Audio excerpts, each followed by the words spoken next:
নমস্কার, আপনারা যারা প্রতিদিন আমাদের রিপাবলিক বাংলা দেখেন, রিপাবলিক বাংলার ফেসবুক পেজ এবং ইউটিউব দেখেন, এবং যারা দেখেন না তাদের জন্য বলি যে আজই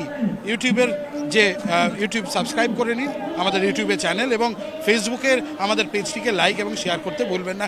কেননা আমরা প্রতিদিনই আপনাদের জন্য নতুন কিছু খবর তুলে ধরবার চেষ্টা করি। আজকে এই যেখানে রয়েছে এটা হচ্ছে ব্রিগেড প্যারেড গ্রাউন্ড।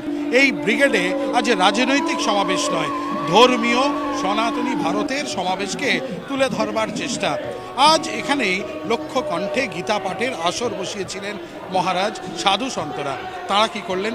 তারা আজ সকাল থেকে তিনটি ভাগে ভাগ হয়ে, মহারাজদের যে তিনটি ভাগ আছে সেই ভাগে ভাগ হয়ে তার স্টেজগুলিকে তৈরি করেছিলেন, এবং একেবারে ওপরে ছিলেন শঙ্করাচার্য।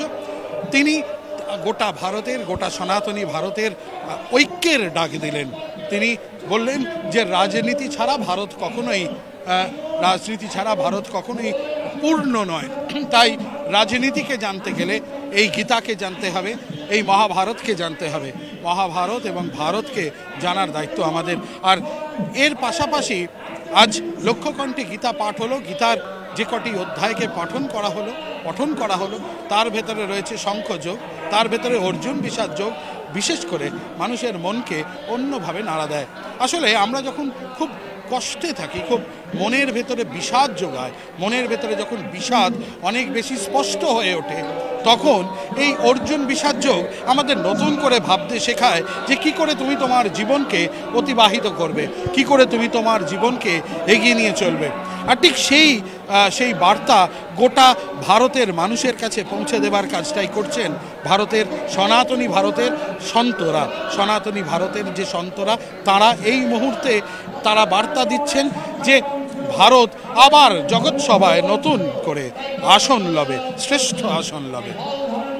আর আপনারা আবারও আরেকবার বলে দিই, আপনারা যারা আমাদের রিপাবলিক বাংলার ফেসবুক পেজ এবং ইউটিউব দেখেন, তারা আমাদের পেজ লাইক করতে ভুলবেন না, শেয়ার করতে ভুলবেন না, এবং ইউটিউবের যে সাবস্ক্রিপশন বাটনটি রয়েছে সেটি দিতে ভুলবেন না। কেন? আপনারা আমাদের পাশে আছেন বলেই প্রতিদিন নতুন ধরনের খবর, নতুন খবর এবং প্রয়োজনীয় খবর আপনাদের জন্য আমরা বয়ে নিয়ে আসি। নানা ধরনের কন্টেন্ট দেখার জন্য লাইক করুন, শেয়ার করুন আমাদের ফেসবুক পেজ, সাবস্ক্রাইব করুন আমাদের ইউটিউব চ্যানেল। পাশাপাশি অন্যান্য ব্রেকিং নিউজের জন্য অবশ্যই চোখ রাখুন রিপাবলিক বাংলায়।